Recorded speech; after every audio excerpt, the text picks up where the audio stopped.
I thought, oh, wait, maybe this is God. So I invited them.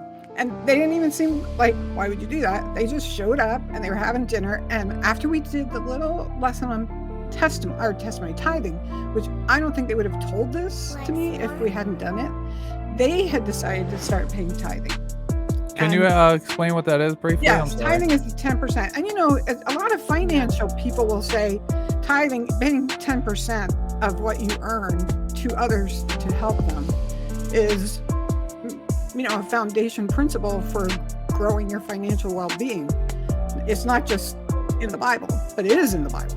And so it's 10% of what you earn that you give to your church or wherever you're going to give your tithing.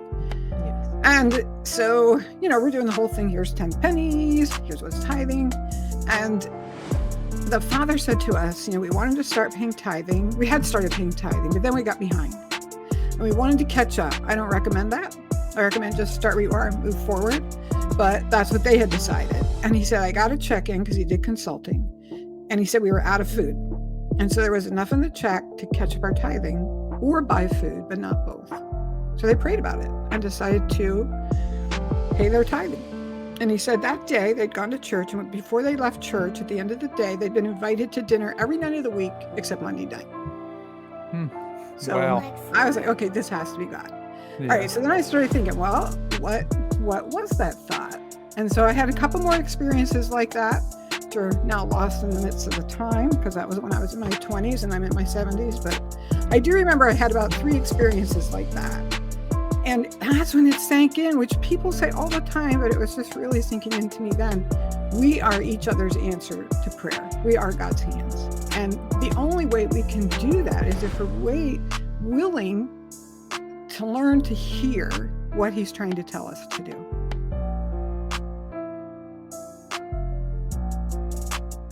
Hey, yo, welcome to the Godcast.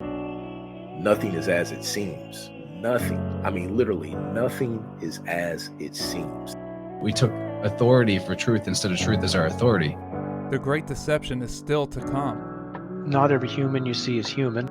A lot of us equate our value in life to the things that we have or the things we're able to acquire. And not the things that we're able to pass on. But just sharing this story allows those people who are just starting out to recognize that there's somewhere to go. Do you find solidarity within the differences, or do you find division within the similarities? And it was a battle for my soul. It's Nuck If You Buck meets the gospel. What's up now?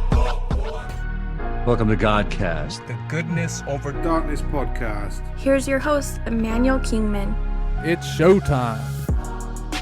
What is going on, everybody? Welcome to Godcast, the Goodness Over Darkness podcast. I'm your host, Emmanuel Kingman, and here with me is God's number one listener, Mimi. Hello. Hello, my love. How are you? I am well. All right. So on today's episode, we had on special guest Margaret Agard. And Margaret is author of 2 memoirs, working on the 3rd, and is host or owner of the website inhisfootsteps.com. And it was a fantastic episode. She really taught us how we can listen for God, how God sounds to her. It's an incredible thing that she's gone through this transformation. She was someone who wrote to-do lists all the time and was anxiety ridden and couldn't figure out how to do everything she had because things just kept popping up, and she would wake up in the middle of the night because of how anxious she was from her thoughts that she didn't do something or she had to add something to the list. To then she changed her perspective 180 to, what do you want me to do, God? And in doing that, it really changed things up for her, and she became much more peaceful. She got better sleep. She was just having a much better life, and she is someone with 8 children. She was the sole provider for her children, half in college, half in high school, as a single woman doing tech stuff and then changing environment, so many different things. So hats off to her for all the different things that she went through. I have on, if you guys are watching at home, I have on my Refuge Freedom Stories t-shirt. That is a podcast I was on, but it won't be out until September.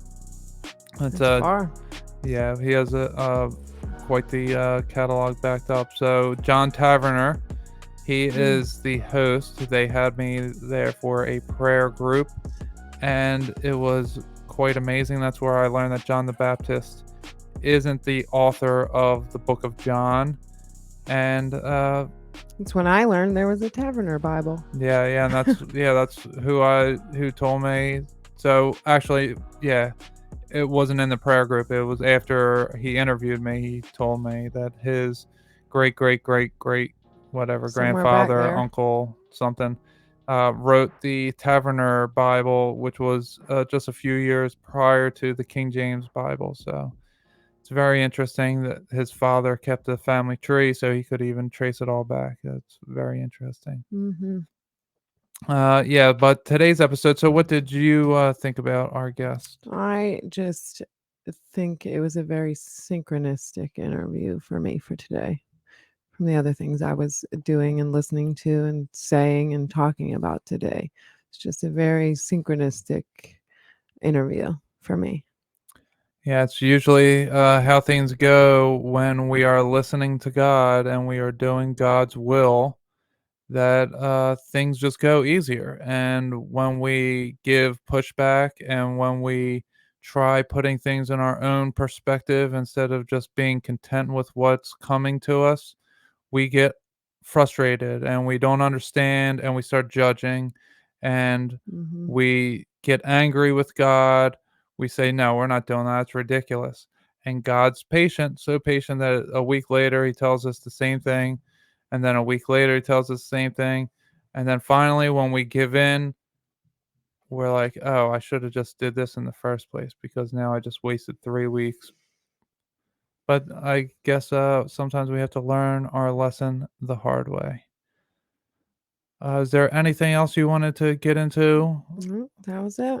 All right. Yes. So Margaret, she listens to God in several different ways. Through her own thoughts is how she hears him most when he's persistent.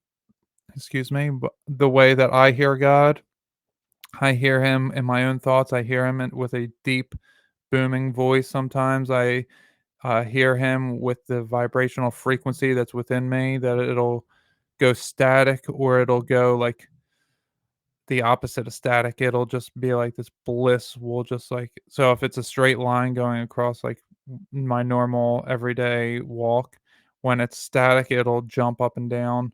But when it's bliss, it'll just like go from a line to just like poofing outwards and it becomes a thicker line, I'll say. So, there's all sorts of ways, and not just that, but your billboards, your music, your people coming up to you and saying the exact line that you're thinking in your head. You're asking a question in your mind and someone you just hear randomly say the words that answer your question. That's God speaks to us in so many different ways, and we always have to be open to listening to it. And the way you do that is you look and treat everyone as if they are God. And that's how it all happens. So you guys will really enjoy this episode. And if you are struggling with wanting to know what God sounds like or how to tell it's God, you'll really get a kick out of this episode. It'll really boost you. Okay, and for my Patreon, that is up and running. So I want you guys to go check that out. You can sign up for one of the 3 different tiers, the $1, $3, or $5 per month. And the $3 per month will get you. So I'll just start with the $1 a month will get you different challenges that I'm going to be posting. 7-day challenge, 40-day challenge. I just posted my Lent challenge on there, or what I'm doing for Lent, and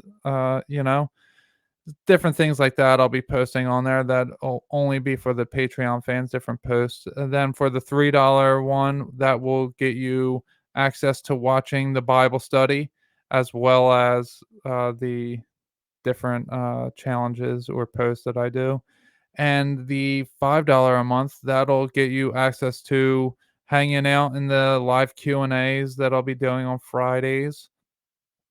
And that will you'll also be able to watch the Bible study with that. So you don't have to pay anything to join the Bible study. If anyone wants to join, send me an email with the subject Bible study, and that way I can send you out the Zoom link when I send it out.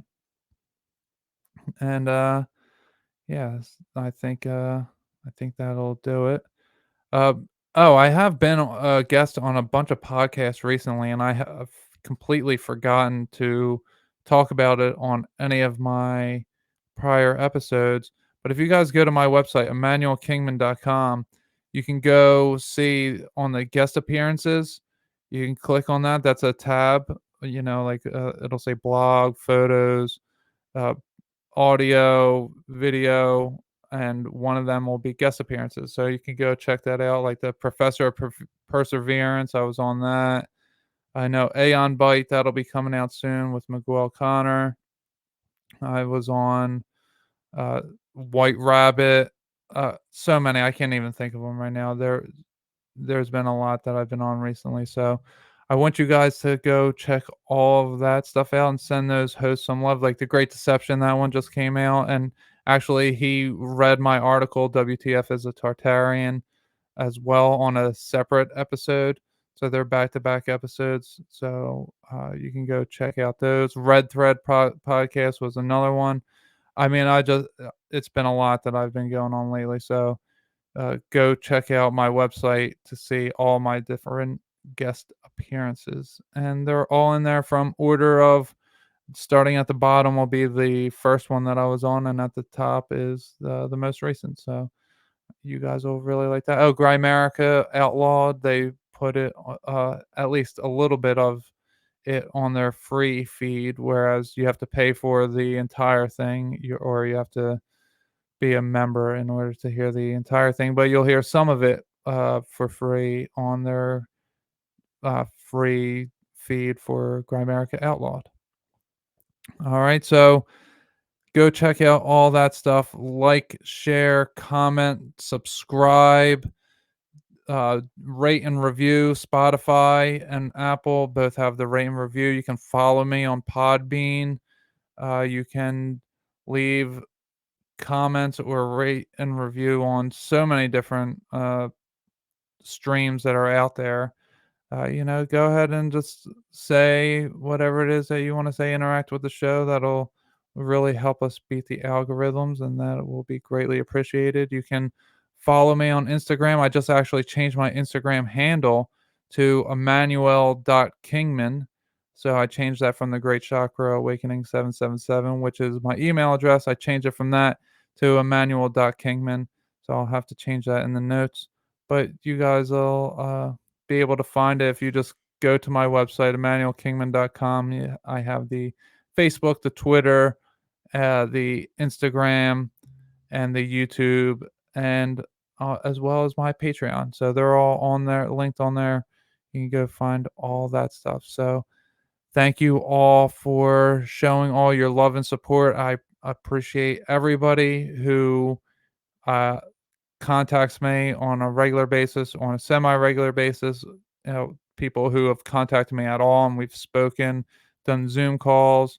I'm very happy that I have so many people reach out to me, and I'm so glad that I am able to help all of those people that I'm able to help. So if you guys need someone to talk to, send me an email, send me a DM, and we'll set up a Zoom link.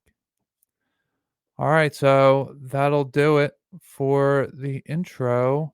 Make sure you go check out all Margaret's stuff, and that'll all be in the description. And after the bridge will be the interview. So without further ado, here is Margaret Agard. Welcome to the Godcast. cross up on my back, I'm slaying demons. It don't matter what you call that. Searching for the truth, facts are facts until they fall flat. It's looking like a story, man, it's all cap. But it's goodness over darkness, it ain't all bad. I'm at my maker, but I was called back.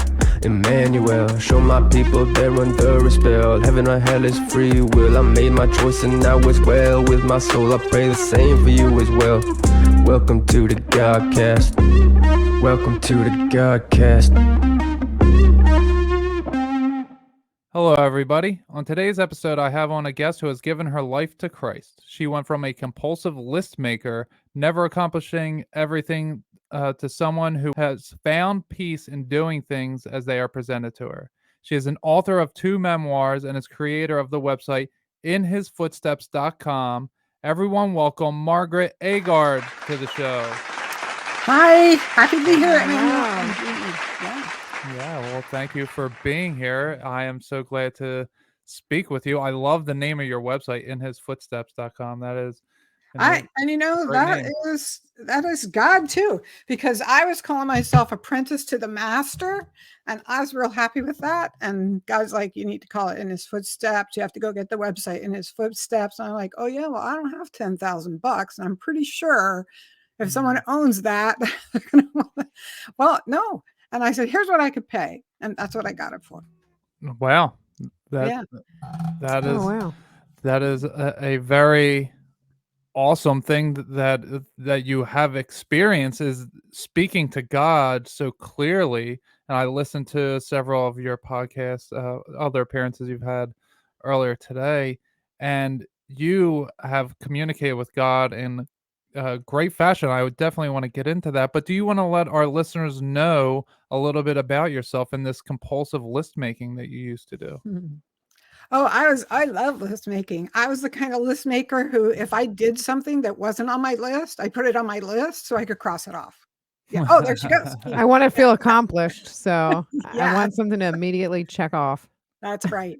And I had this time in my life where I had too much on my list. And I've read all the books, I've done all the training on how to set priorities and quadrant 1 and quadrant 2, that whole thing, right? And I was an executive. I think I knew how to do that. But at this point in my life, what happened is I was a single mother, sole financial support. I had 8 children, half were in college, half were in high school. And the high-tech industry where I was an executive was changing. I mean, you used to just have to be smart. Then you had to be smart and have a degree. And so I had 2 semesters left. And so I went back to school full time to just like knock those things out. And any one of those things would have been a full-time job. But, and so I had this list that I couldn't do. And that's when I started thinking, who would know what I really have to do? Like what's really coming in the future? And I thought, God, I'm going to start asking God, what should I do today? And that's when I started taking my list to God and saying, what should I do today, God? And, some people know how to at least have enough connection with the divine, with their inner voice, that they can at least have a good feeling or a bad feeling about things, right? And that's kind of how I could go through the list. Yeah, do this. Yeah, don't do that. And after that, I was done every night by 8. I could just sit and relax, where before then I was getting 4 hours sleep a night. I'd wake up in a panic thinking, what haven't I done? What haven't I done that needs to get done? What's interesting is once my life got under control, I finished school, I got a better job. I was able to be home more. I thought, I'll stop bothering God with this. So I stopped. And then the next time it happened is when I started thinking, well, maybe this isn't about me being so weak that I have to keep asking God what to do. I mean, think about Christ. He would go off and pray and come back, and I'm sure he was asking God what to do. And then I started thinking about the Lord's Prayer, which goes, Our Father which art in heaven, hallowed be thy name, thy kingdom come, thy will be done on earth as it is in heaven. And I started thinking, now, do you think in heaven, the angels are all rushing up to God? Oh, I got so much to do today, God. If you could just help me out here a bit, right? Or are they going to God and saying, what do you want me to do today? And so it changed from what should I do today to what do you want me to do today, God? That's a big difference. That is so wow. That I can see how something like that would change your perspective of, what should I, not like asking myself what should I do, but asking God, what do you want me to do? Where should I go? Who should I help? Uh that's an amazing perspective change that you had. And what was interesting is, as a woman, as a a human, I was a little concerned that he might forget we had to eat. There's laundry to be done, houses got to be taken care of. We can't all go off and be Mother Teresa. And it was interesting that all those things did get done. It wasn't like he had to tell me to do it, but there was time to do it. And I remember once I put together this day that I thought God would love. Oh, here's a great day. I'm taking this one to God. It was, I had some service in there and, some stuff for my kids, some things that had to be done. And I was like, so what do you think of this day? And God was like, that was a good day. I was like, yes, thanks. And then it was, would you be willing to change it? And I thought, okay. And then he said, I want you to just focus on taking care of your husband today. He's stressed, he's overworked. At that time, I was certified as a massage therapist. I want you to give him a massage today. I want you to just take care of him. So sometimes he points us right back where we need to be. I know a lady once who said she was gathering all these supplies. She lived in Europe to take to a refugee camp.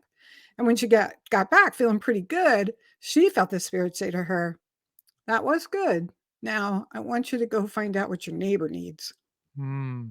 I was just going to say that sometimes we get so caught up in helping others with these big projects or with these far off ideas that we forget that right here we need to be taken care of.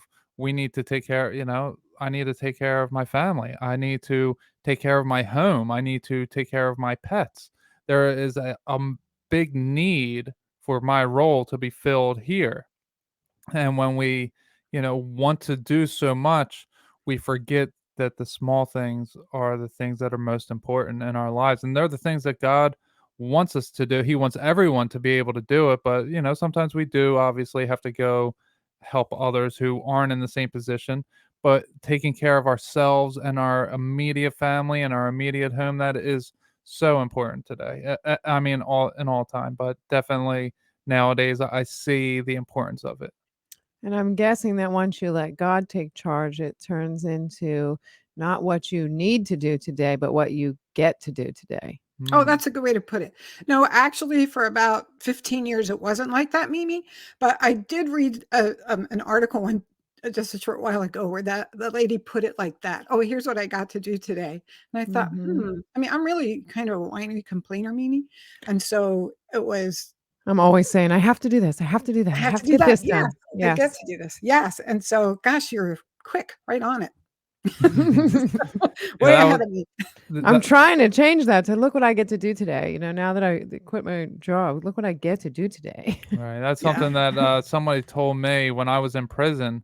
They had been in jail a few times, and they said that to me. They're like, instead of saying, what do I have to do today? What do I get to do? Because all those times where I had to take my kids to sports and I had to do the dishes and I had to do that, is like, I dreaded it. But then when I'm in jail and I'm thinking about what I got to do, the opportunity that was there, it's what do I get to do? That's something that was really big in my perspective change.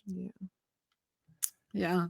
Yes. So so what is a Christian mystic? I heard you maybe go by that, or you at least know what it is. It's a fairly new term to me. Can you describe what a Christian mystic is? And that comes from, the antiquities of Christianity. Okay. And it's a person who is committed to living in the presence of the divine, of hearing God's voice, of every day wanting to be in that sphere. And Oh, okay. yeah, so a lot of us could probably call us ourselves Christian mystics if we had heard the term. Right. We spend a lot of the day trying to hear what he's saying. A lot of people start the day with the prayer, just guide my footsteps. So I'm doing what you want me to do today. I tend to be, because I'm a list maker, it was hard for me to really hear what he was saying to do and then do it. Because I was like, oh, I don't know how to get that done in this too. Right. That was my reaction. Wow. But I did do it, but it could be harder. In fact, for people who are list makers like me, and then get really committed to your list.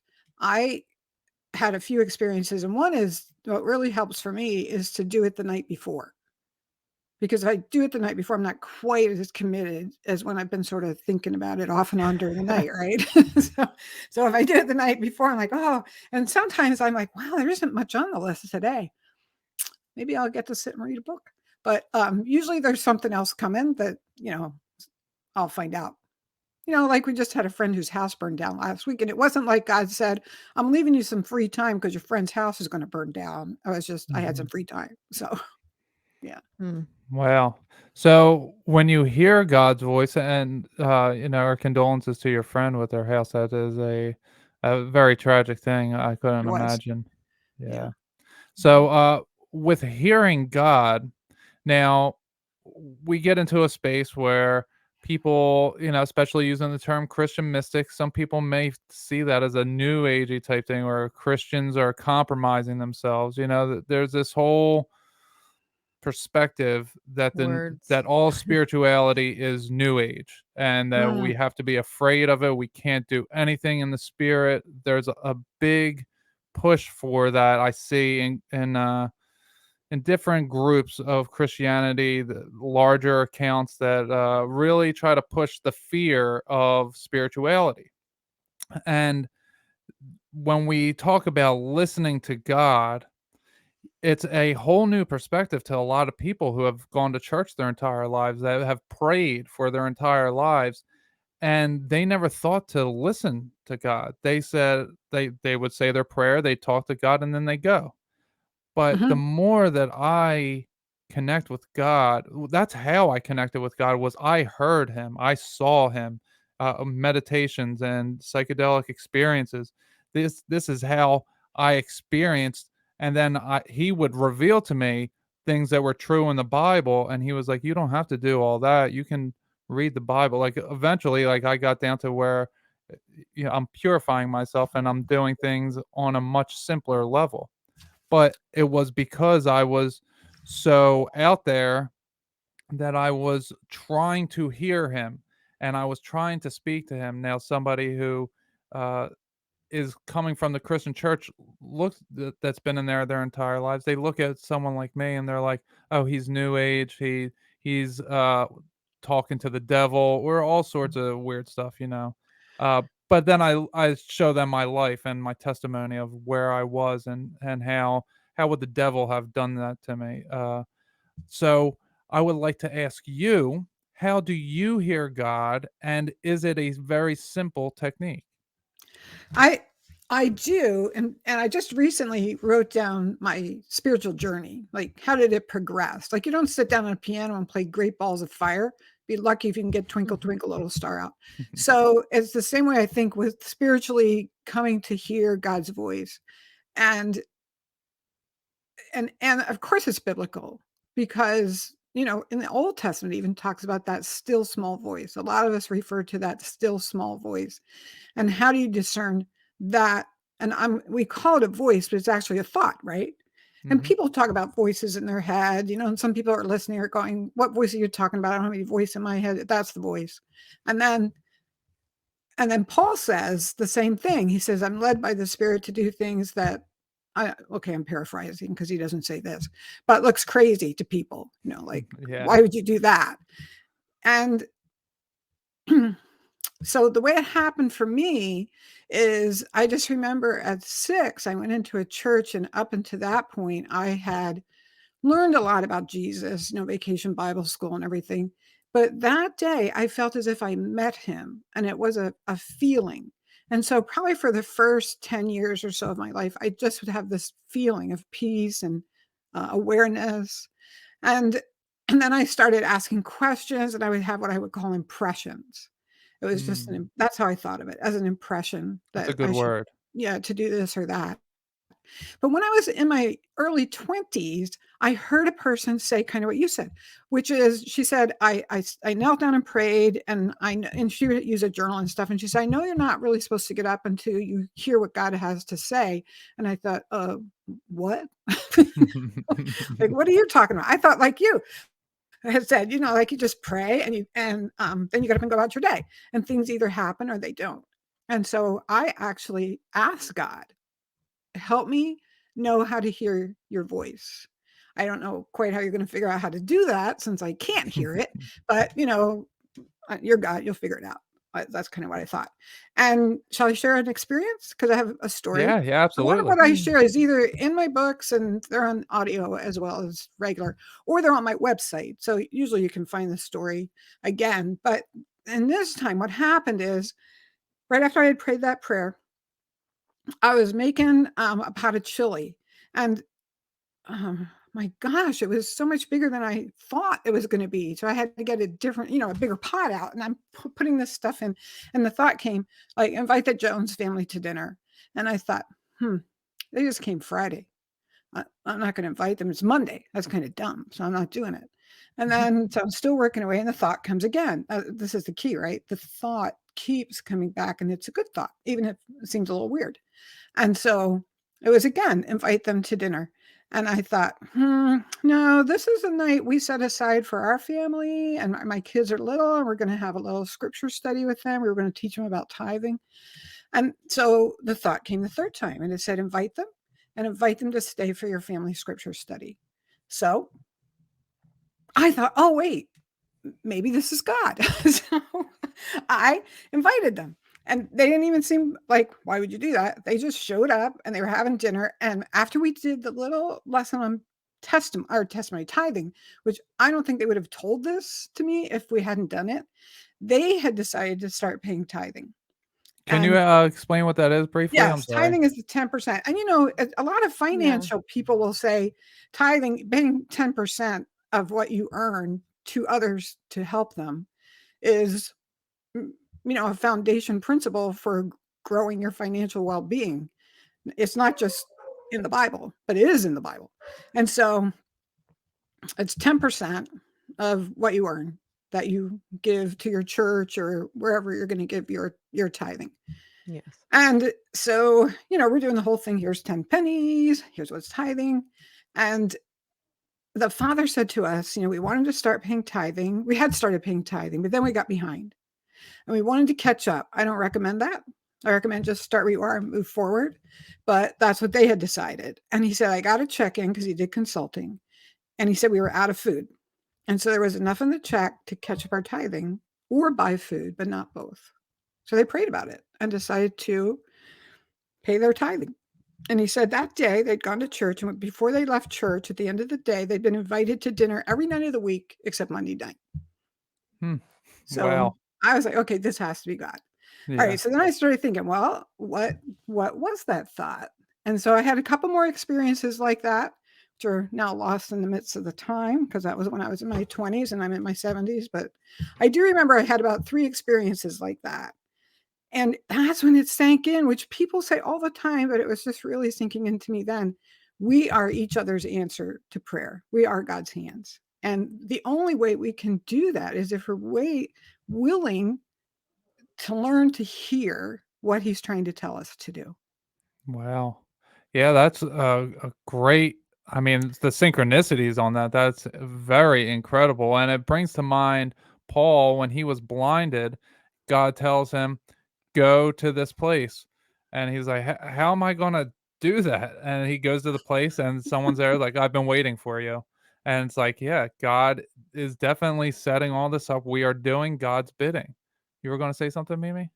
I was just going to say the constant, the repeat of ask them is just what happened to me today with asking our friends the question I had about a dream that I had, and I felt like I was wrong to even ask, but something was like, just ask. And then I was like, I blew my own mind today. Yeah, it's Yeah. I get compelled to do Or things. God blew my mind, I should say. Like I just get compelled to do something, and I'm like, I don't want to Yeah. do this, and God's like, are you going to do it? I'm like, I don't want to do this, and then like I'm like, all right, I'll do it. The one thing that was for me to recalibrate my moral compass, which is how I kind of tell people, is how you listen to God, is you recalibrate your moral compass and start to do things that help the environment, help others. And then you'll start to recognize how you feel. So even if you're not hearing, you're feeling what God wants you to feel like. So I did that by cleaning up trash. Whenever I'm in like a parking lot, or a park, whatever, I just clean up trash. So yesterday, and often I'm at this gas station for work that there's no attendance there, and so it's gets trashed often. So I clean it up as I'm filling up my truck. It takes minutes, several minutes. And then yesterday I show up and it looked like a hurricane hit, and I'm like, oh, I'm not doing all that. and God's like, do you got time? And I'm like, there's a lot there. And so I didn't bring my broom and my gloves. Well, I did have gloves. So that's the thing. I always have the gloves because I fill up the truck with gloves. So I'm filling up my truck. And then after I'm done, God's like, you sure you're just going to walk by some trash? So I'm like, no. So I pick it up, and then as I see things come into my eyesight, I'm like, okay, go pick up that 3 minutes later, I picked up all the trash, and it was only 3 minutes. But when I see all that, I'm like, oh, there's so much. The trash cans are overflowing. I'm like, but what if the wind blows and knocks it out? He goes, well, then someone else will have to pick it up. But that'll concern that person, not you. You're here now. You can do it. And that's the thing, is I get compelled, and it's, what can you do? Can you do more? Like when I started my podcast, I was doing one episode a week, and then I have friends who are, making a podcast as well. And they were doing 2-3 episodes a week, and God's like, can you do more? So I'm like, okay, I can do more. So then it's like, I'm not really competing against them. I'm competing against myself. Right. That, I can do more. I can give God more of my time. And it becomes this journey that you better yourself, and it's just purifying, and it's so beautiful. That's exactly right. The experiences I have in my memoirs, where I write about it, is I want to say, look, I can tell you how to do it in 2 minutes. I just told you how to do it. You don't have to write a whole book about it.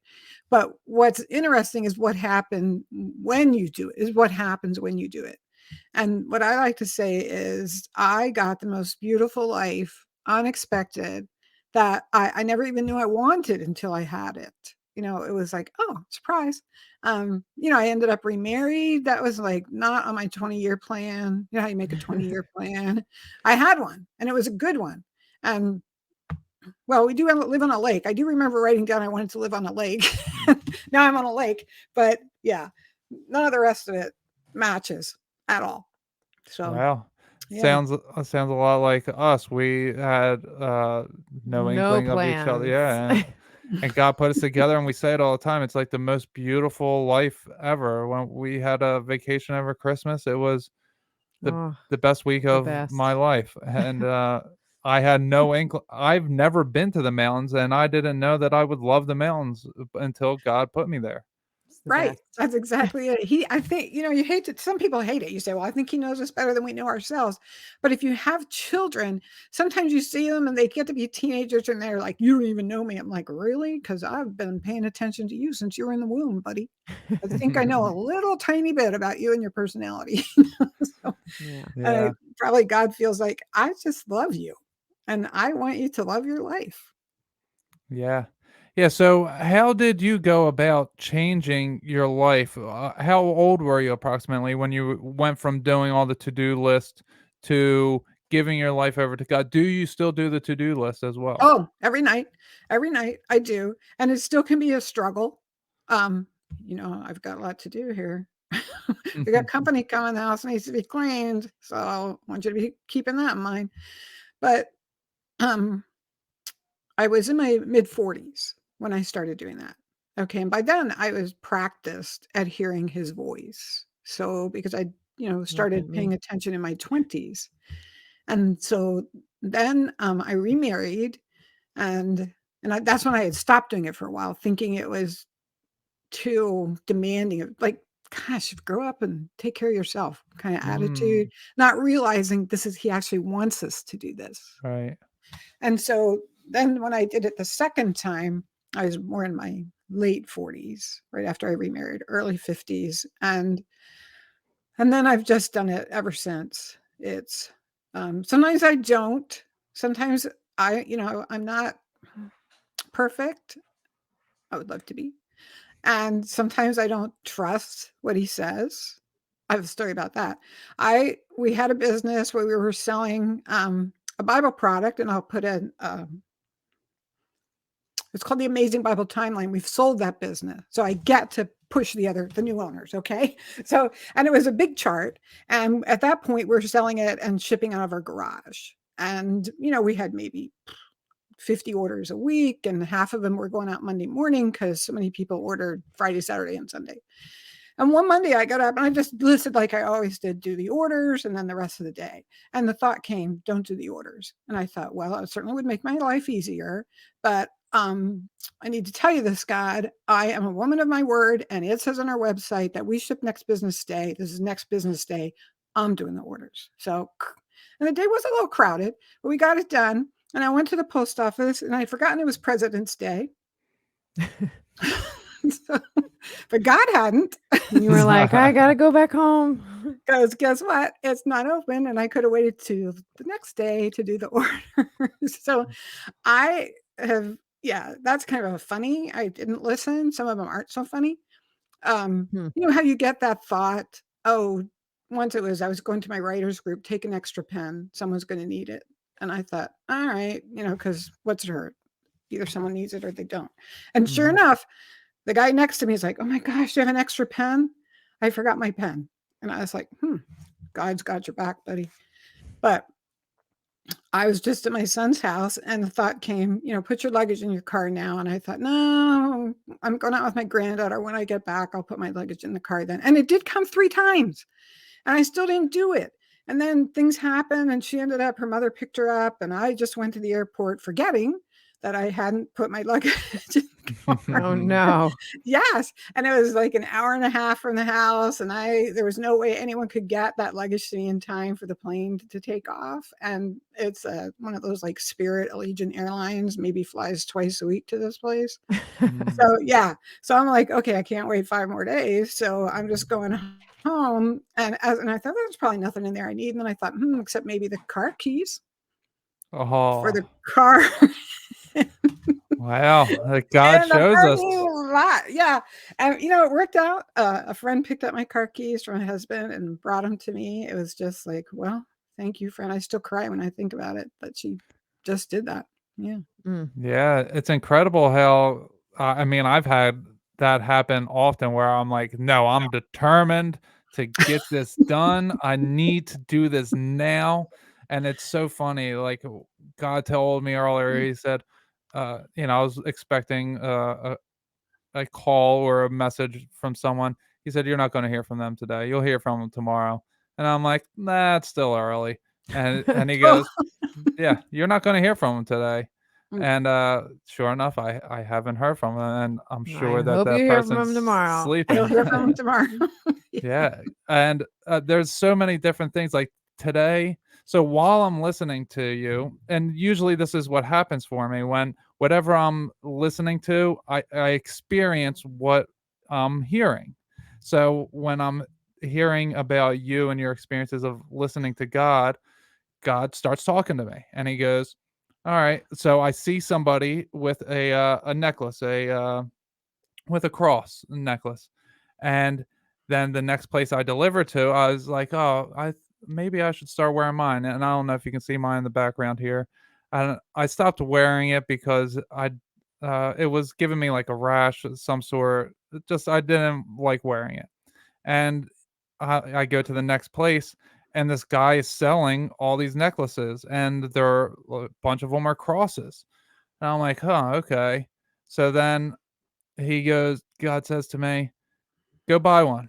And I'm like, "I'm not gonna buy." I was like, "I got one at the house. Yeah, If but you that want me one gives to." you a rash. Don't you remember, son? Well, no, well, so it doesn't necessarily give me a rush from wearing it. It was just the physical activities I was doing with wearing it. Mhm. But I was like, but I'm gonna rip it. Like if I put a chain on right now, like I would wear headphones and my headphones get pulled out because it's gonna rip. Like there's no way I'm gonna buy it.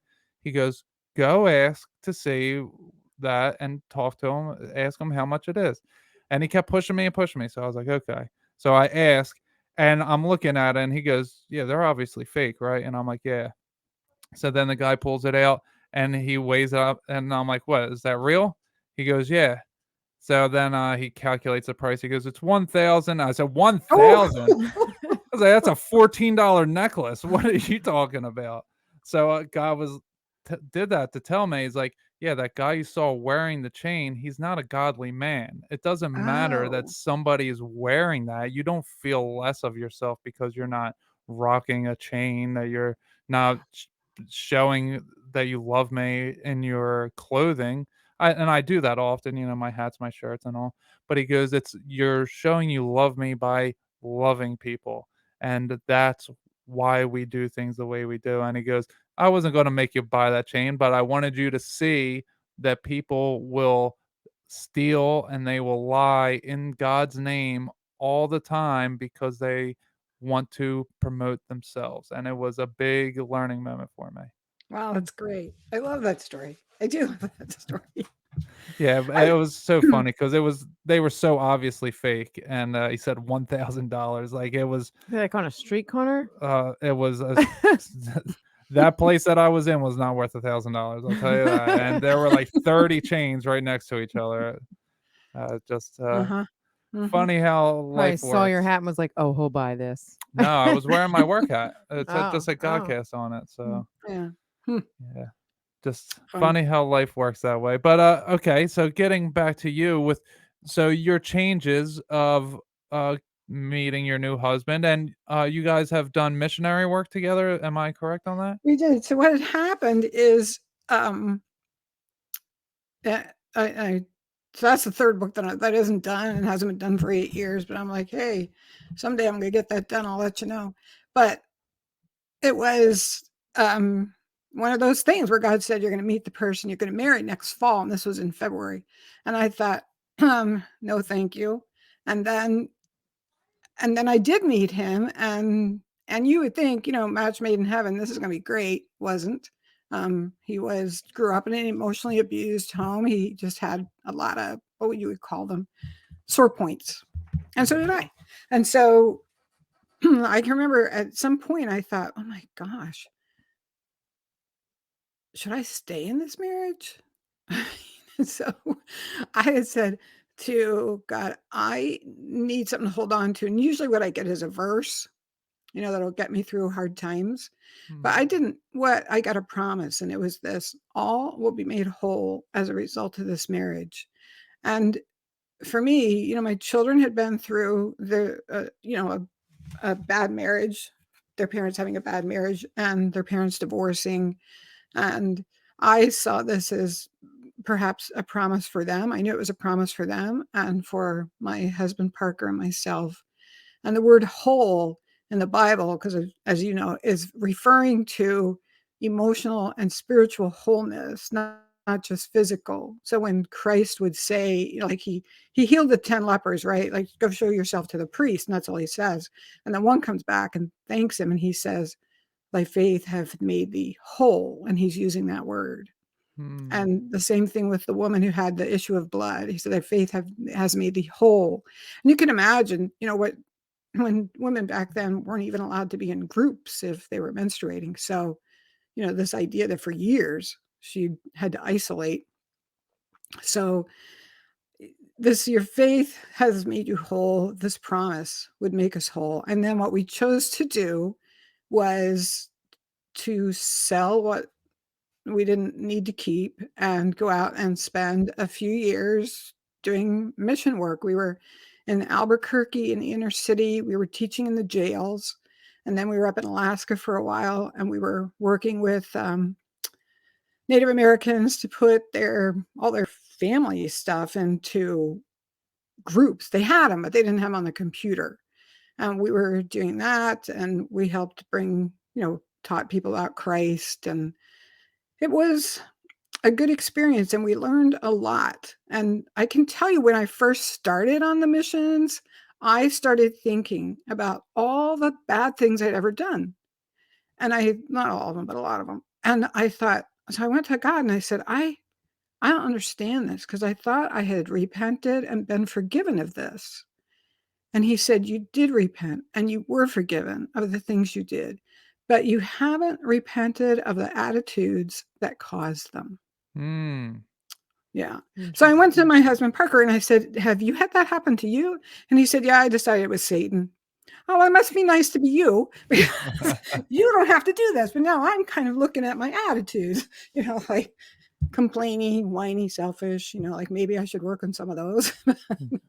Yeah, the root of the issue. We just had a big roundtable where we were talking about that healing relationships, and how we come together, and before we can get like this, there's something in there, and we have to see it. We have to go through it to get to it. You have to get that energy out of there, and we have to go down to the simplest layer and figure out what we did wrong and how can I prevent this from happening next time.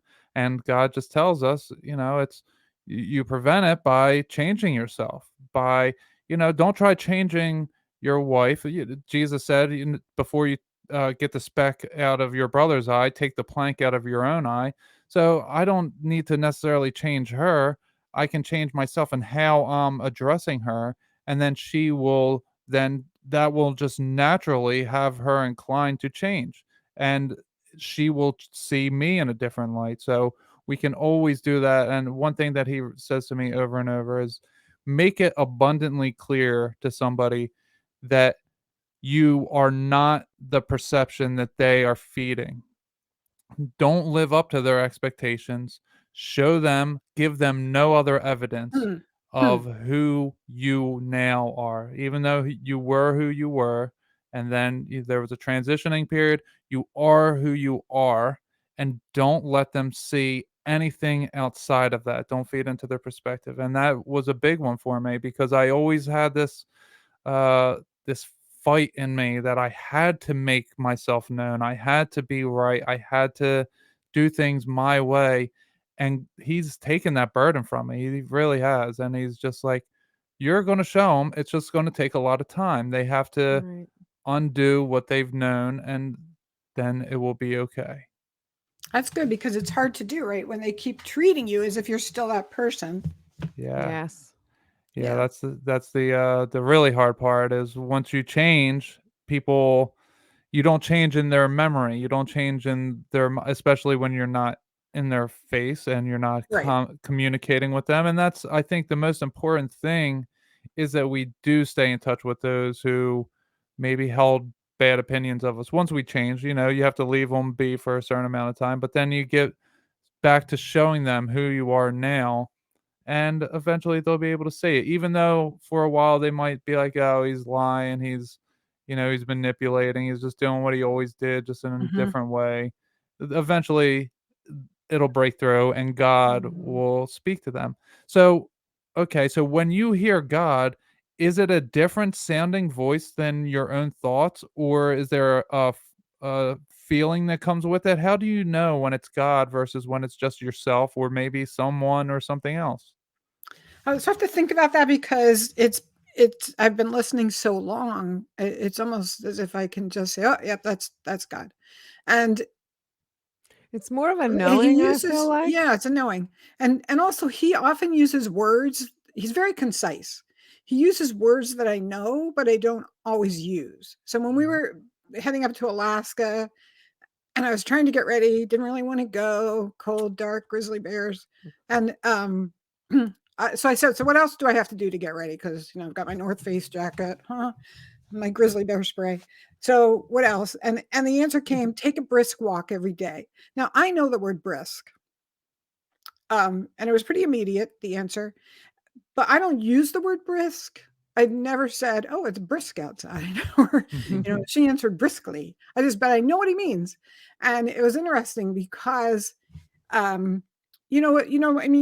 wasn't saying, I want you to take up marathon running, but also I don't want you out there strolling along, smelling the flowers. Like, I want you to get out there and move. And it turned out we had to, because at one point we ended up living in a village north of the Arctic Circle where you couldn't have cars and we had to walk everywhere. And I was in good shape for that. So there you yeah, go. it was like, take a brisk walk every day. Kind of. So part of it is the knowing. I think there is a part of it, as Mimi said, and the part of it is he uses words we know, but don't always use. And for me, sometimes I would have to say the answer is unexpected. Like that, I thought I repented of this. You did, but not the attitudes that caused it. So I probably wouldn't say that to me, Right. knowing me. And, so I was thinking about relationships. One of the experiences I had at the time, I had a son who was about 15,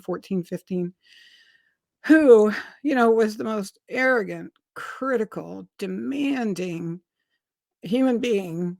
And I thought, I love him because he's my son, but I don't like him a lot. And the thought came, you need to pray to see him as I see him. And now I pray this a lot. And so I did. I said, help me to see my son Daniel as you see him. And shortly after that, I was at my mother's house, and she had this before the internet, it's just barely started. And she had all these women's magazines in a basket, and I opened one up. I'm flipping through it, and I see this article about this kid who had accused a favorite coach in his school of sexual abuse. And the whole community turned on the kid because he was kind of a, nerd, and the community loved that coach.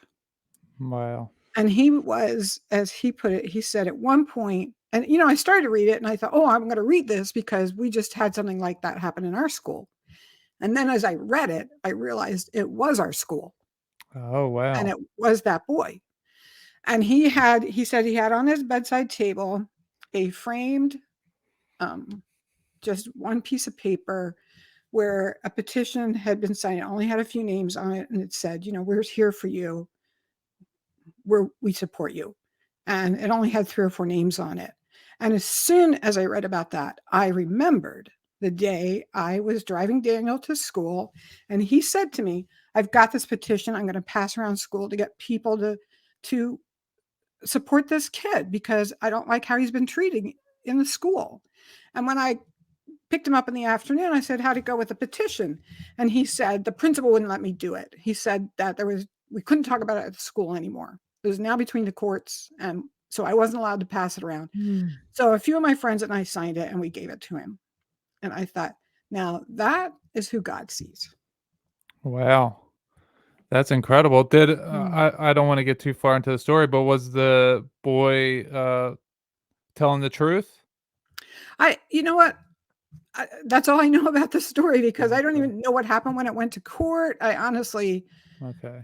When you have that many kids. I was just wondering because it's today's society, we tend to, it's a popularity contest. And when somebody does accuses someone we like of something, we automatically just believe that person rather than the accuser for whatever reason. Right, It's for whatever this reason. sense of pride or whatever. So I feel for for children that go, and that's why children don't come forward, or That's not just right. children, but women, men, Yeah. anybody, because they don't want to be labeled as that. And what your son did, that takes a lot of cojones, someone might say, to stand up and tell No, a like friend I that. said, he was kind of prideful and strong, and like, he knew what he knew, and so, and he was always a good guy. It was just during your teenage years, especially 15. It's like I tell parents, 15 is the low point. Like if this is as bad as it gets, this isn't bad.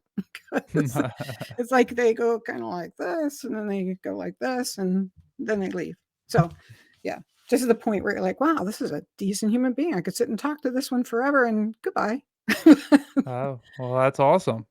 Yeah, But he's, so this is years later. He's just turned 40. And so when the pandemic started, he was the one who was out trying to find out what's going on with the homeless. They were shutting all the bathrooms, closing the libraries, that. And so he's in talking to the county or the city where he lives saying, you've got to leave some bathrooms open. Like, where are these homeless people supposed to go? They can't go to libraries anymore. The restaurants are closed. What are they supposed to do? So he's always still looking out for people. yeah, and God was giving him some practice earlier in his teenage years, doing that, standing up for things. It's funny when we look back on our lives, how we can see God was preparing us by little. He was giving us this, he was giving us that, and then you reflect on it 10 years later, and you're like, well, if I didn't learn this then, and that then, and that then I wouldn't know this now. And Right. I always looked at my jobs kind of that way. I was like, oh well, yeah, I'm used to doing that. Then I did this, and then I got this down, and then I learned this, and it's just this back and forth of just a constant experience, rather than this was this thing, and then this was this thing, compartmentalizing. It was, to me, it was always this ride of being set up from one thing to the next. And it's doing the reflecting that I do on my life. It greatly helps me understand that I am destined to do the things that I'm doing now, to be where I am. And even though it may have been some great traumas and pains to get here, it's okay, because now I can help so many others, and I can relate to so many others. So it's a beautiful thing, the way God sets our lives up. I agree with you on that. And I wanted to add one more comment about this praying to see people as God sees them. I did that actually, that isn't why I did what I did, but he did help me see someone in a different light. And it was a person who, as far as I was concerned, had kind of defrauded me in a business transaction. And so I was just irritated. And we were going after a bid to supply software and training. I didn't really want the software. I just wanted to do the training. And so, but they needed 2 or 3 bids. And I said, well, why don't you do one and I'll do one. And what happened is he knew what my bid was, so he undercut it and took the deal. And so I was like, so this does relate. And so I was thinking, oh, okay,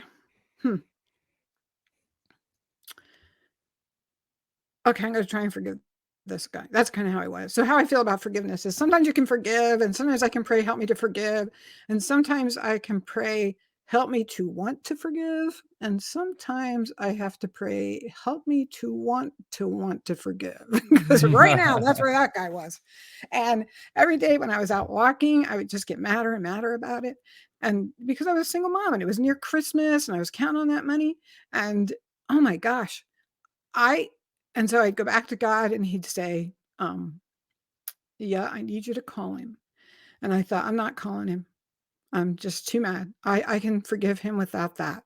So I'm running, walk for my morning walk, run every day. I was like, and still mad. And finally it went long enough that I thought, okay, whatever I have to do, I need to do, because I can't just be this angry all the time. And the thought came, so I said to God, well, when I call him, what am I supposed to say? Because it just seems weird to call someone up and say, I want you to know that even though you're a jerk, I forgive you. But God's like, no, I want you to ask him to forgive you.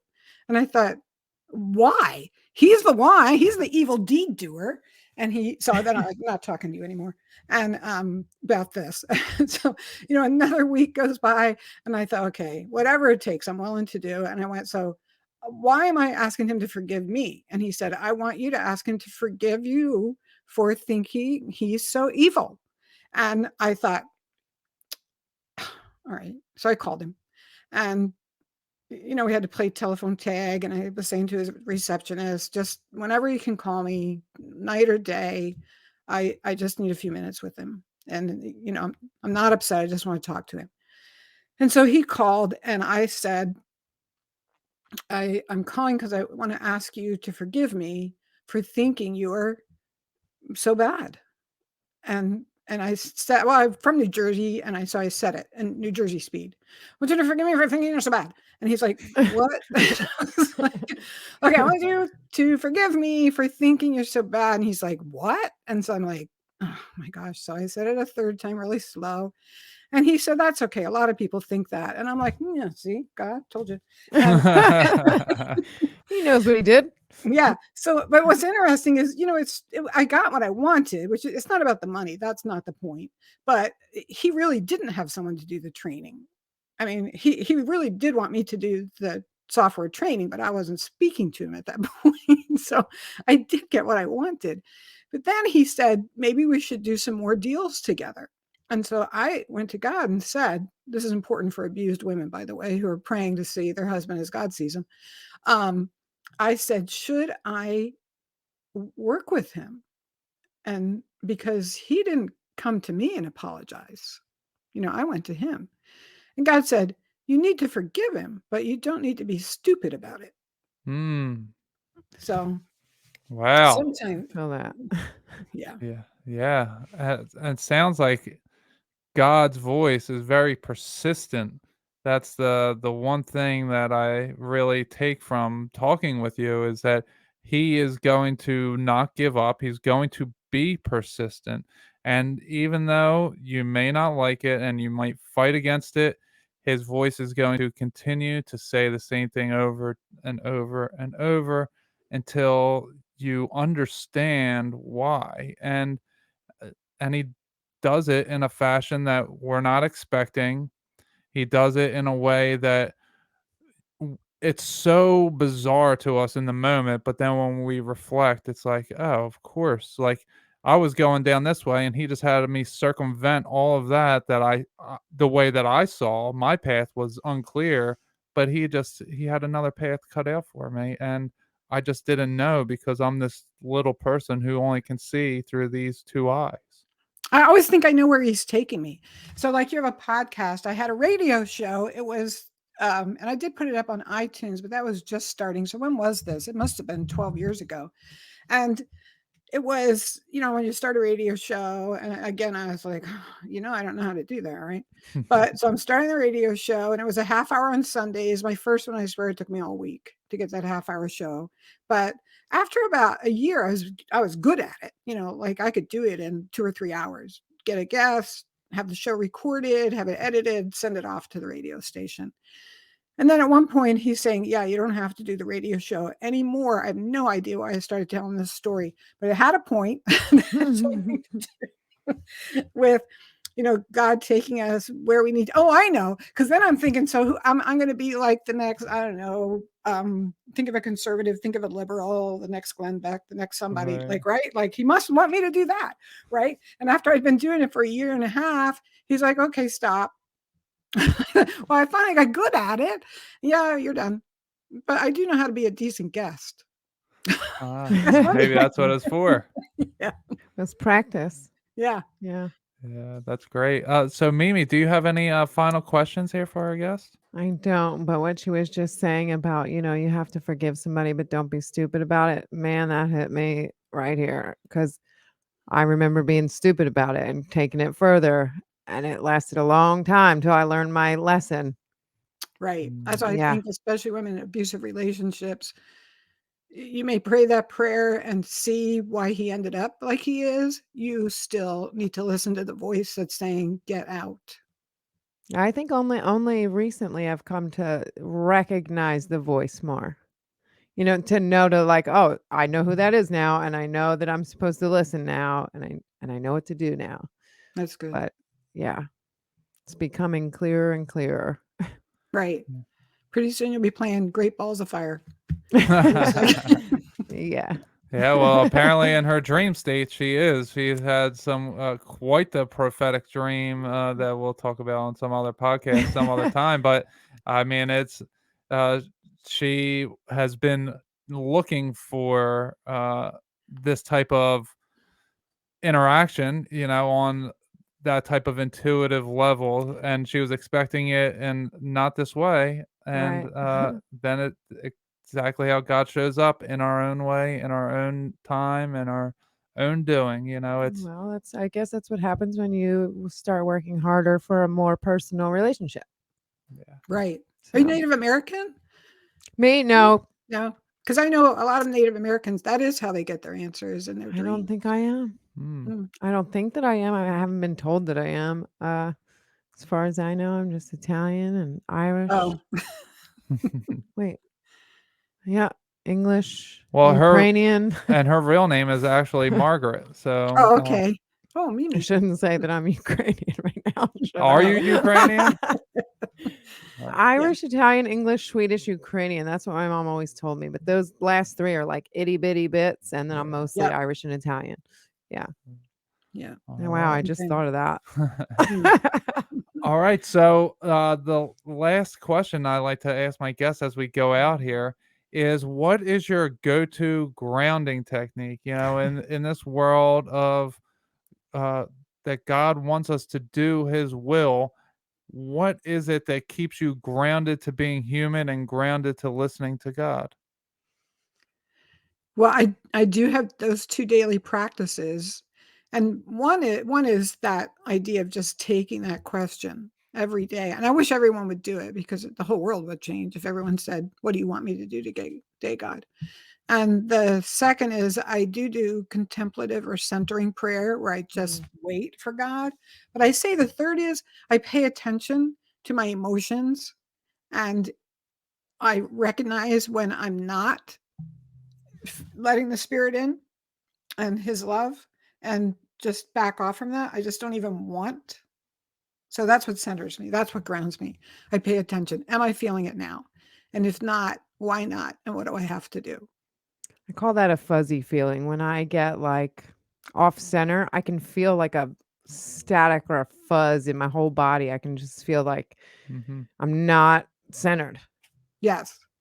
Yeah, we've had on 2 different guests talking about centering prayer. Yes, we have. And it's something And that contemplative prayer. Well, same thing. yeah, Yeah. yeah, It's the and same thing. yeah, and it's something that I've incorporated. I switched from I was a heavy meditator, and I switched from that into reading the Bible, and then like Sitting with it. doing a little meditative centering prayer afterwards, just to clear my mind and let in whatever comes in. And it's much more clear, and it's very nice. So I really like your answer there. So do you want to let our audience know where they can find you? Oh, so inhisfootsteps.com. And on that main page, you'll see the books, the audiobook link, and at the bottom of the page, it has my social media sites. I'm most active probably on Facebook and Instagram. And what else? Oh, and some of my blog posts are kind of scrolling along the bottom. So, all right. Are you on social media as Margaret or as the title of your website? Both, but it's probably Okay. easier to find, in His Footsteps page or something on Facebook. Yeah. Okay. I should, but I'm like, I don't know. I can put some weird stuff up. The other day I posted a picture of a frog in our shower. I didn't like, is that what people who follow me want to see? It's like, well, I post my dinner and people love it. At least it wasn't a spider. But, Or the yeah. cats. I just post Yeah, whatever the I feel cats. like People posting. love cats. People They love either like it or they don't. Mm-hmm. I like it. All right. Yeah, thanks for asking. Yeah, I want to point out, because these are podcast listeners, that I do have the book as audio files. So Oh, that's people can perfect. listen. Yeah. Yeah, so I'll definitely include the links. I'll go to your website and I'll include all the links in the description so you guys can just, scroll down and wherever you're listening or watching this on, you can just scroll down and go click that link to go visit Margaret in all of her different areas. Okay.